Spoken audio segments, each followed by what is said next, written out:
Protecting a nation of 1.4 billion people from internal threats requires a massive apparatus. In India, that apparatus is the Intelligence Bureau, the oldest continuously operating intelligence service on the planet. Yet, if you search the books of Indian law for the statute that created the agency, you won't find one. No formal legislation ever established it.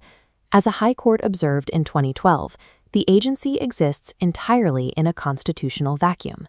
It operates purely by executive order, tracing its authority directly to the government rather than parliamentary law. Because it lacks a formal statutory charter, the IB is officially a civilian organization. Its officers have absolutely no police powers, meaning they cannot legally arrest a single suspect. So how does a phantom institution, with no founding legislation and no power to enforce the law, successfully monitor extremism and foil terror plots across the world's most populous democracy? The answer starts in 1887. The British colonial government, wary of early political protests, formed the Central Special Branch under the direction of Lord Dufferin to quietly gather intelligence and preempt civil unrest. When India gained independence in 1947, the new government simply absorbed the agency, allowing it to continue its covert operations under the Home Ministry through executive continuation.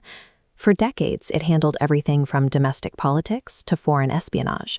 But a severe border conflict with China in 1962 exposed critical gaps in the nation's intelligence network.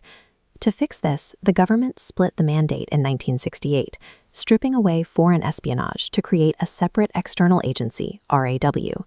The Intelligence Bureau was left with a strictly internal focus, tracking domestic terrorism, extremism, communal violence, and foreign spies.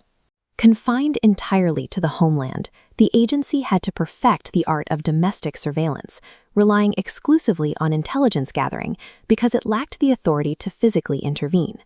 To execute this surveillance, the agency relies on its field officers, primarily the Assistant Central Intelligence Officer, or ACIO.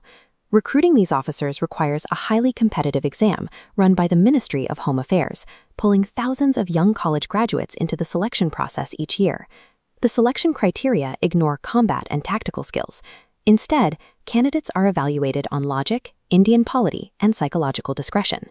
An officer must know exactly how to monitor a suspected radicalization cell or run technical surveillance while strictly adhering to legal constraints like the Supreme Court's privacy guidelines. Unlike movie spies involved in high-speed chases, a real ACIO spends their days cultivating local informants, writing threat reports, and conducting quiet, methodical surveillance. These field officers act as highly calibrated human sensors, operating through analytical precision and absolute discretion rather than a badge and a gun. Because they lack that badge, they face a serious tactical bottleneck.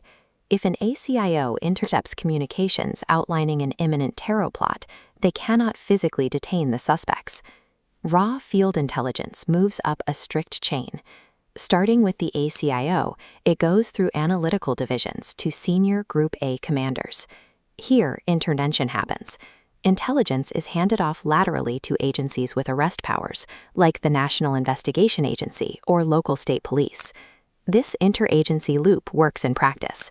In both 2022 and 2026, field intelligence identified heavily armed cross-border narco-terror and grenade plots in Punjab. The intelligence was passed directly to the Punjab police, who executed the physical arrests and seized the explosives. The agency's operational strength lies entirely in its ability to securely gather data and seamlessly direct the kinetic forces that neutralize the threat. At the highest levels, the Intelligence Bureau Director reports through the Home Secretary, anchoring the agency firmly within the Ministry of Home Affairs. This places ultimate political and financial oversight directly in the hands of the Union Home Minister, who reviews top-level security briefings and authorizes policy. Because of its sensitive nature, the institution operates behind a massive structural shield. It is explicitly exempt from right-to-information laws and faces no dedicated parliamentary intelligence committee. However, this lack of legislative oversight at the top is countered by strict legal boundaries on the ground. Recent Supreme Court rulings dictate that any surveillance operation must pass rigorous tests of necessity and proportionality to be lawful.